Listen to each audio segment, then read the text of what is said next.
Aye, nama tokko kasheera. Fakkii kana naa gashee qarnaa gashee. Ganni akkam jirta? Taa'uudhaan godhaa sirrii. Hojii biyyattis nan deebi'a. Dhaabmaan booda shiita kiyya sittan deebi'a. Manni kiraa namni narraa kaffalu hin jiru uummata koo. Hojiittis nan deebi'a. Akkam jirta? Kun nagaadhaa akka. Fayyidee jirta? Baga Rabbis fayyisa ogaa Rabbii akka namaatti miti beekta akka Rabbitu caala. Yaa amshir jedhi. Homaa miti akka nama ilaalin akka Rabbitu caala ishee.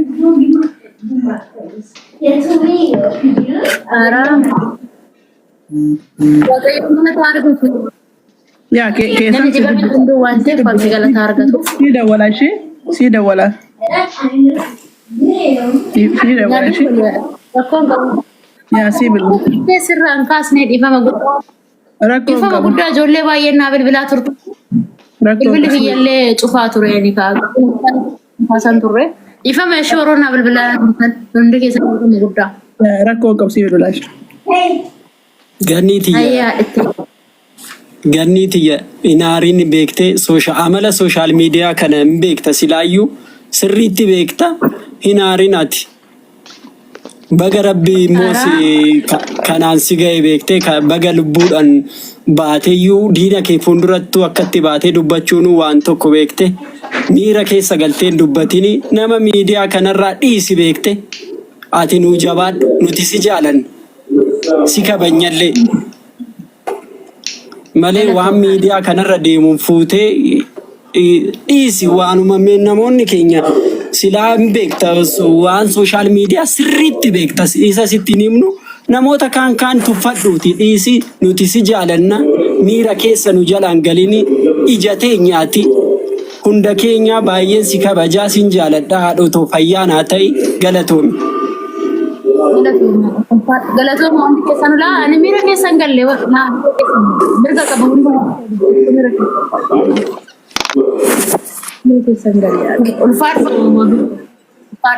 Ganni nagaa gooftaa siif haa baay'atu haadhoo kooyi.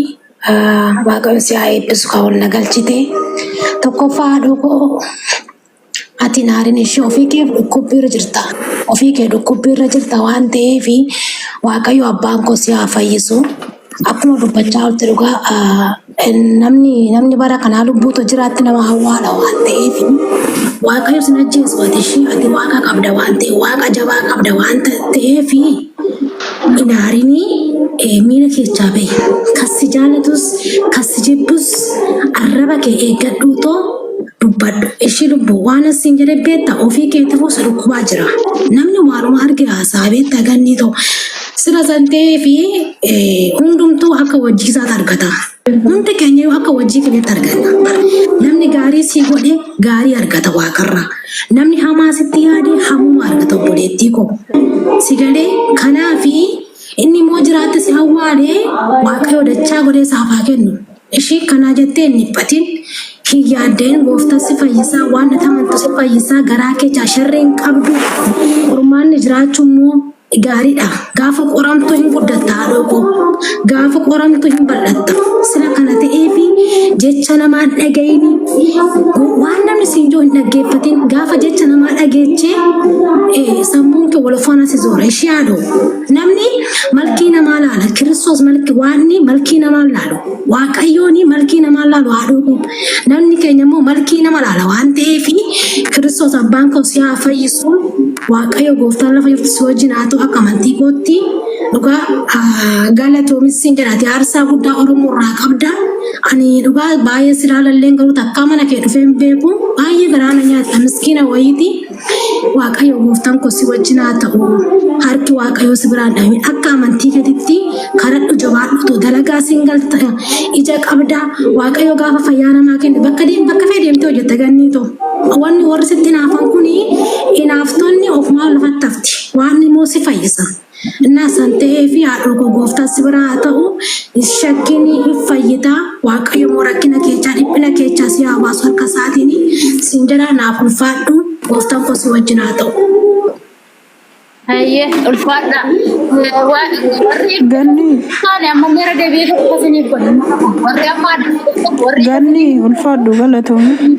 ulfaadhu galatoomi kana galchitee fi baay'ee si jaaladha baay'ee si kabajaa amantaan kee musliimaa garuu baay'ee siif yaada maaliif jennaan nama ati nama addaan hin qoonne kanaaf akkasiiti inshallah rabbiin si bira dhaabata maaliif nama jabaa ooma hedduu itti duula si galee ati jabduu wayiiti uf jajjabeessi in fayyita ammoo rabbi nama jaalatu fattana jedhani amantaa keenya keessatti illee namni aslanuu dhukkubin rabbi ufiituun beeku namni sin dhukkubsini rabbi si dhukkubsi sin fayyita rabbi si haa fayyisu rabbiin sirraa haa fuudhu namni rabbiin nama ofii jaalatu si jaalannaa si kabajnaa siin jedha ana ulfaadhu waan na galchiteef galatoomii isiin jedha galatoomii haadha koo ulfaadha oromotiyya xiqqaa guddaadhaan cufti keessanu adaraa keessan viidiyoo kana waraabbadha warri waraabdasuun waan badaa yuuni waraabdanii waraabadha waan gaarii kana waraabadha ummata tiyya oromoo ko saba ko ani sinirraa hin dhaladhe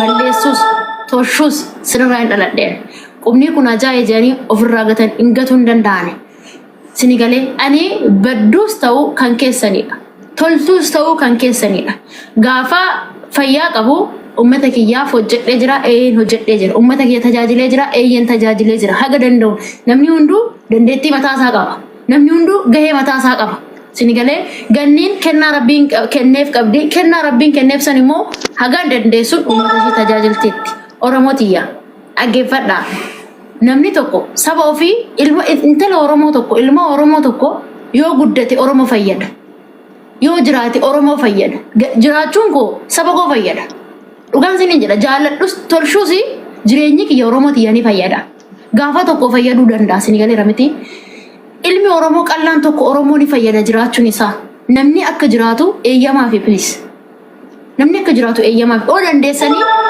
namni sun akka jiraatu riqicha ta'aa fi dildiya ta'aa fi sigalee boru sii tanaaf riqicha ta'uu danda'a waan ta'eef sii tanaaf waa tokko sinitti hima biyya kana keessa erga dhufeen ji'a afuruu finne ji'a afur fixuu dhaama micoota akka fakkeenya isinii kaasee sinitti hima geeffadha oromotiyya gizee joordaan jiru maadaamiin balbalatti cuftee micoota sanitti balbalatti cuftee reebdee tumtee tiktoka kiyya jalagaltanii arguu dandeessan viidiyoo miceyyoo sanii soba akkan jenne seentanii arguu dandeessan intala arsiisaa shamannee takka miceyyoo sun anaa joordaan san keessaa baase sagalee ta'ee fi akka oromoon hunduu sagalee ta'ee fi haga dandeenyuun sagalee ta'anii fi ijoolleen joordaan keessa jiranillee haa ulfaatanii qonsilaan joordaanillee haa ulfaatu miceyyoo san na gargaaree tikkeetti gunnee kara biyyaa gashine kara biyyaa gashine dhaggeeffadha waan nama gargaaruun gaarii asiniin jechuu barbaadeef dhaggeeffadha miceyyoo sun kara biyyaa galtee biyyarraa immoo as dubaayin kana dhufte ganniin immoo biyya dubaay kana dhufte siim kaardii nama naa bituun dhabe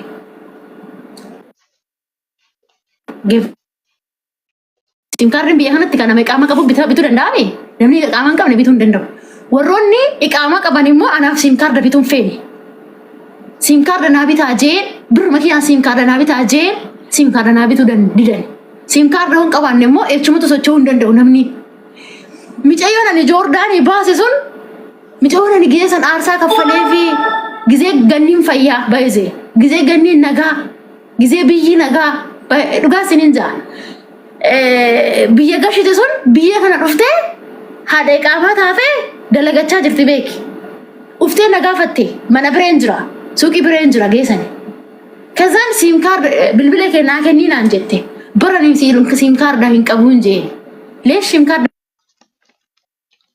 hin baafanne jennaan dubaa nama naa baasuun dhabe bara siim kaarda hin qabuun jeen intalli sun siim kaarda naa bittee siim kaarda ishiin naa bittee nagammaa fayyadamaa jiraan sigalee oolmaa xiqqoonillee gaafa tokko bakka rakkatte wayititti siif taati guduunfadha beeki namaaf oolmaa ooluun guduunfadha oolmaa nan ishee oole sun oolmaa xiqqishuun an ooleef sun micootaniif waan ani godheef tokko hin jiru hawaasattan fide rakkoo ishee hawaasatti fide uummanni sagalee ta'ee fi intala san rakkoo san keessaa baate ishiin har'a biyya kanaan dhufee siim kaarda nama naa bitu dhabee siim kaarda naa bittee siim kaarda isheetiin hagammaa tajaajilamaa jiraan hagammaa iqaamaadhaan qabu'anii iqaama qabachuu bitanii paaspoorta yuuna harkaa bade paaspoorta yuuna harkaa fudhatanii kaarda ishiin naa bittee nan jiraa kanaaf haga dandeessanii namaaf riqicha ta'a namaaf riqicha ta'a dhugaa maallaqni inni ufas inni badas namni garuu nama bakka jijjiiramuu hin danda'u nama rakkate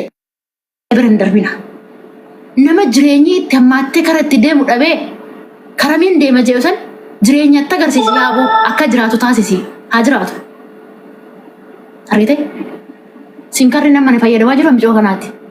Utoo amma micoo simkarri sana bituu baattee anaayyuu nan agartu Oromoon simkarri ishiin naa bitanii itti namma daataa hidhadhee isinitti taasisaa jira. Olma ishiin naa olti argitanii otoon gaafasanii yaaboo dhimma kee ta'edheeni micoon sunarra waan san hunda keessa dabartee dhuftee har'asitti laazirti. Har'as silaa odoo ishiin argite yaaboo miti yaanni simkarri na baasuun biyya kanatti aarsaa guddaa qaba beektan miti. Simkarri nama akka baasuun olma caalu nama simkarri nama bitee nama kenne biyya kanatti. Ni galee namaaf riqicha ta'a yaaboo. Yaaboo namaaf riqicha ta'a. Kanaan sinin ja'a. Ani challenge baay'ee argee jira jireenya kiyya keessatti. Waa baay'ee argee jira. Beelaas argee jira. Dadhabbis argee jira. Rakkinas argee jira. Rakkina caalu garuu kan biyya Dubaay kanan dadhabee. Argee jira ani yaaboo baay'ee argee jira. Waggaa torbaan erga biyya kooti biyya kiyya lakkisee biyya Arabaa kana dhufe. Aboo Joordaan sanitti waa baay'ee argee jira. Aboo rakkoo baay'ee argee jira biyya san keessatti. Sinigalee rakkoo baay'ee dandamadheeraan.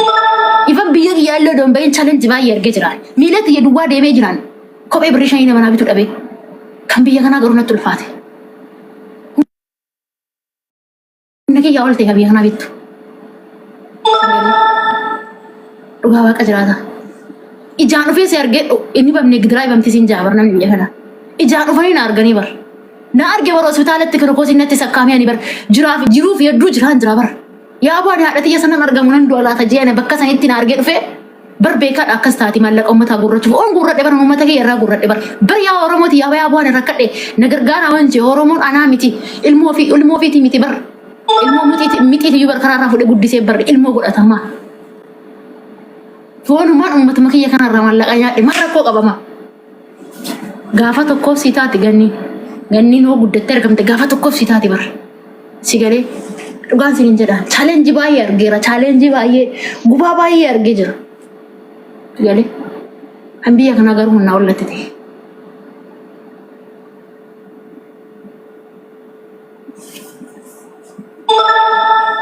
Sin gaddisiisa garuu waa'een nama keenyaa.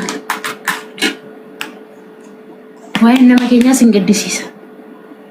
Yaaboo. Rakkoo miti baran ilmoo keessanii.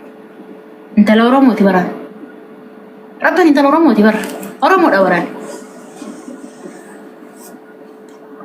Kanaayyuu ijaan dhufee na argee bar ija isaatiin akkas na argee dhufee siree irratti na argee leesh ashkaraan an namaa sagaduun fedhu siyaala buruun fedhu bulu siyaala siif ashkara ta'uun fedhu maaliif anaaf ashkaraan taane maaliif na jalaa baati maaliif anaaf garadii tan maala haadha isaatiif hin ilma Oromooti garadii ta'a. Garadii erga girdina araba jala galee garadiin ta'u kabajamee kanan jiraan. Leeshuma ilma Oromooti garadii ta'an biyya kana keessatti. Leeshuma anaaf garadiin ta'an. Leeshuma of dandeessee hojjetti. Leeshuma ishiin kaleessaa dhuftee ana caalti. Nifaginnati. Midira koshkoshee. Hundi keessanuyyuu baru. Isa ammaani baay'ee haasa'uun fedhu. Rabbiin hoo sodaattan isin ijoolleen Oromoo dhugaan isiniin jedhaani booddoon haasa'e laatti halkan kun natti dhiyee natti hin bari'u odoon waa'ee biyya kanaa isinitti taasee ji'a sadii kana keessatti bar waan kuma sadii na godhan bar kun uummanni bulguun ji'a sadii kana keessatti